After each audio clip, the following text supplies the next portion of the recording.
The problem asks us to find the cube root of each number. The definition for a cube root is the following. The number c is the cube root of a if c to the third power equals a.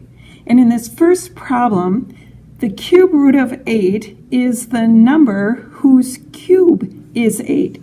Since 2 to the third power is equal to 8, the cube root of 8, represented here with 3 being the index to show that we're taking the cube root, and our radicand of 8 has a value of 2, since again 2 to the third power, 2 times 2 times 2 is equal to 8.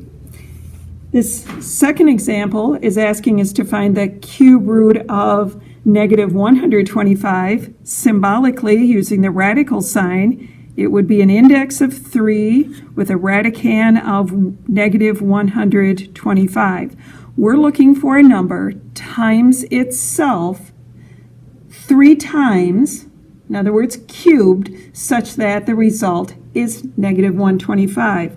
Since that can be accomplished by taking negative 5 times itself 3 times, in other words, negative 5 to the third power, the cube root of negative 125 is negative 5.